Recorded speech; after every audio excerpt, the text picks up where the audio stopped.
Hello friends, welcome to channel Medidoc and movie take.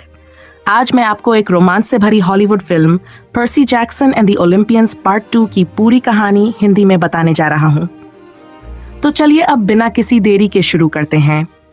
कहानी की शुरुआत होती है हमारे 3 मुख्य किरदारों की बचपन की यादों से, पर्सी, ग्रोवर और एनेबेथ। उनके साथ एक और लड़की थी जो और कोई नहीं बल्कि आसमान के देवता ज़ीउस की बेटी थी।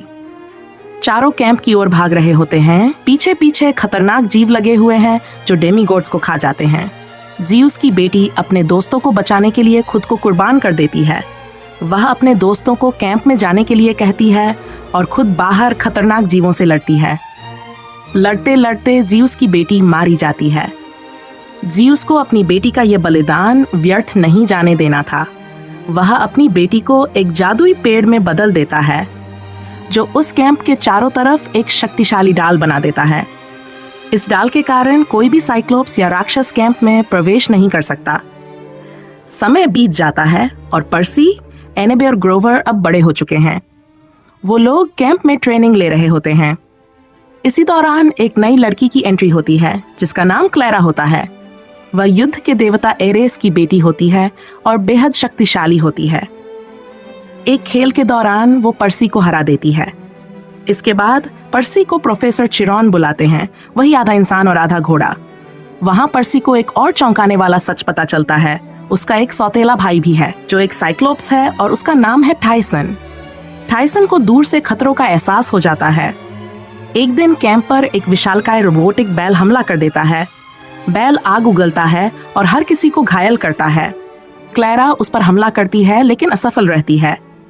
तभी पर्सी अपने प्रोफेसर की कलम को उसके मुंह में डाल देता है जो तलवार में बदल जाती है और उस बैल को खत्म कर देती है।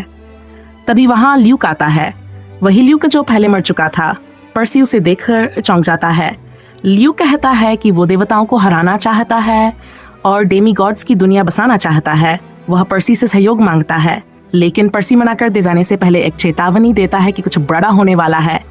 इसके बाद कैंप में सब उसकी बेटी वाले पेड़ के पास जमा होते हैं।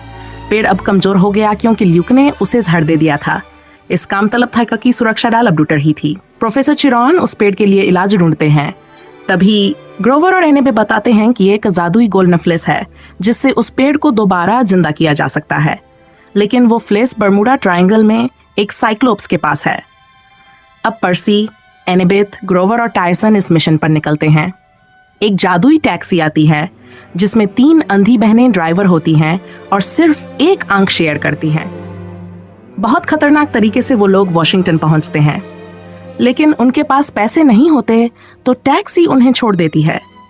तभी ल्यूक उन पर हमला करता है और ग्रोवर को पकड़ लेता है ताकि वह उसे साइक्लोप्स के पास ले जाकर गोल्डन फ्लेस ले सके। पर्सी और उसके साथी एक अजीब दुकानदार से मिलते हैं जो उन्हें कुछ जादुई गैजेट्स देता है। एक स्प्रे और एक टेप जो किसी भी चीज को गायब कर सकता है। वो गैजेट्स उन्हें बेकार लगते हैं लेकिन असल में आगे जाकर बहुत काम आते हैं। वे लोग ल्यूक की लोकेशन पर पहुंचते हैं लेकिन तब तक ल्यूक समुद्र में जहाज से निकल चुका होता है। टाइसन अपने पिता पोसाइडन से मदद मांगता है और समुद्र से एक विशालकाय समुद्री घोड़ा निकलता है जो उन्हें ल्यूक के जहाज तक पहुंचा देता है। जहाज पर एक वेयरवुल्फ उन पर हमला करता है लेकिन वे बचकर भाग निकलते हैं। इसी दौरान ल्यूक बता देता है कि वह क्रोनोस, सबसे शक्तिशाली और क्रूर टाइटन, को फिर से जीवित करने जा रहा है। अब कहानी बर्मुडा ट्रायंगल के अंदर जाती है। वो लोग एक समुद्री राक्षस के पेट में फंस जाते हैं। वहां क्लैरा भी मौजूद होती है। पर्सी को क्लैरा का युद्ध पोत दिखता है और वे लोग उस जहाज की तोपों से उस राक्षस का पेट फाड़कर बाहर निकल जाते हैं। फिर पर्सी समुद्र की लहरों पर एक नक्शा देखता है जो उन्हें उस द्वीप तक पहुंचाता है जहां गोल्डन फ्लेस है।